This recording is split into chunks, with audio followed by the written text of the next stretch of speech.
Hello! In this video, we'll start looking at programming RISC-V assembly language, beginning with logical and shift instructions. So imagine we have a program in a high-level language like C or Java or Python, written at a higher level of abstraction, and we want to translate it to assembly language. That high-level program is going to have constructs like loops, conditional statements, arrays, and function calls. And we're going to begin by introducing the set of RISC-V instructions to support these.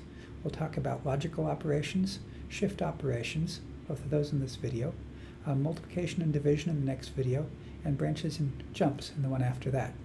And then we'll start putting them together to write the higher level code.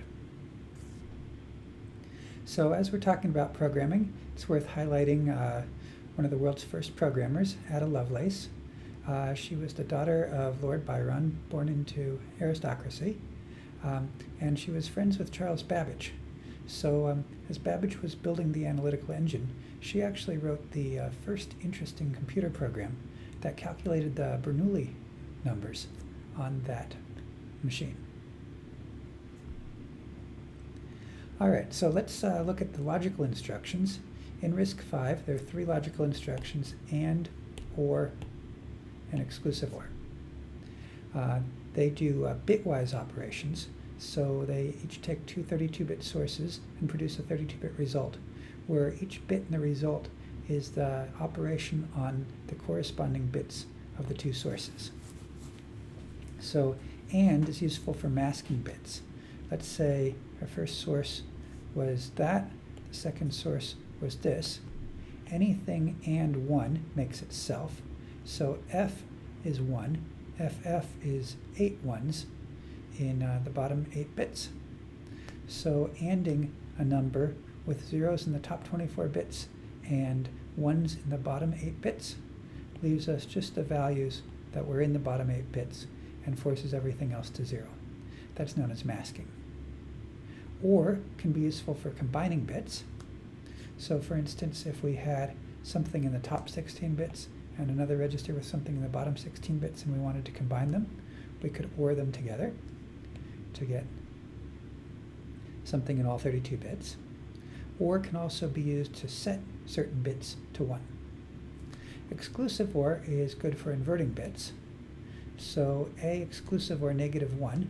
Remember, -1 is FFFFFFFF. So something exclusive OR 1 is its inverse, and this gives us a NOT operation. If we exclusive ORed with another source that only had ones in certain places, we would only invert those individual bits. Let's take a look at an example of some logical operations. Say S1 had a bunch of random stuff in it, and S2 had ones in the top 16 bits and zeros in the bottom 16 bits. If we do an AND of S1 with S2, then anything AND 0 will make 0, so the bottom 16 bits are cleared to 0. Anything AND 1 leaves itself, so the top 16 bits are the same as they were in S1. For an OR, anything OR 0 is itself, so the bottom 16 bits are unchanged. Anything OR 1 is 1, so the top 16 bits are forced to ones. And with exclusive OR, anything exclusive OR 0 is itself, so the bottom 16 bits are the same as S1. Anything exclusive OR 1 is inverted, so the top 16 bits are the inverse of the top of S1. The instructions also come with immediates, and these immediates are 12 bits long, just like in add-I, and they can be positive or negative. They're sign extended. So if we had the number -1484, that is this particular pattern that gets sign extended to all ones in the top 20 bits because it's negative. So if we did an AND immediate, S5 gets T3 with this. Here's our T3. If we do 0 and 1, we get 0. 0 and 1 makes 0. 1 and 1 makes 1. 0 and 1 makes 0. 1 and 0 is 0. 1 and 1 is 1, 0 and 1 is 0, 0 and 0 is 0, likewise 0, 0, 0, 1, and then for the upper bits, anything and 1 is itself, so we just copy over T3.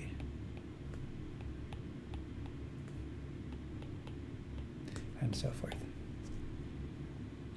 When we do an OR immediate, anything OR 0 is itself, anything OR 1 is 1.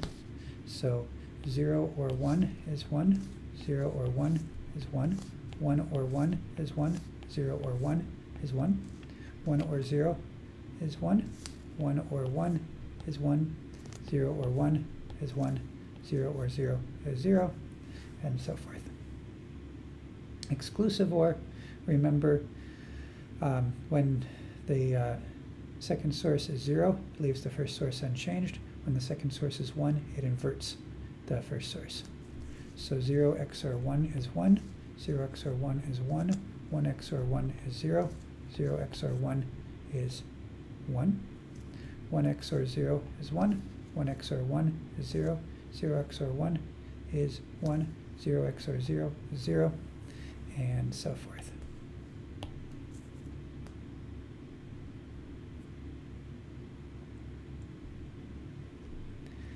We also have shift instructions, and shift instruction will take two sources and shift the first source by the second.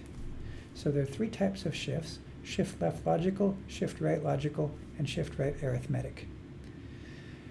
Logical shift left of T0 gets T1 by T2 does T0 equals T1 shifted left by T2. Shift right logical is a shift right, and shift right arithmetic is sometimes written with 3 arrows. Remember, the difference between a logical and arithmetic shift right is a logical fills the upper bits with zeros. The arithmetic shift fills the upper bits with a copy of the sign bit of the original number. So a logical shift left is equivalent to a multiply by a power of 2. A logical shift right is equivalent to a divide by power of 2. And we would use logical if the number's unsigned and arithmetic if it's signed to preserve the sign bit. These shifts also come with immediates. And in fact, I should have mentioned the shift amount is only the bottom 5 bits of a register. So when we're shifting 32-bit numbers, it's only interesting to shift them by 0 through 31. Anything else will leave nothing. So only the bottom 5 bits of the second source are considered.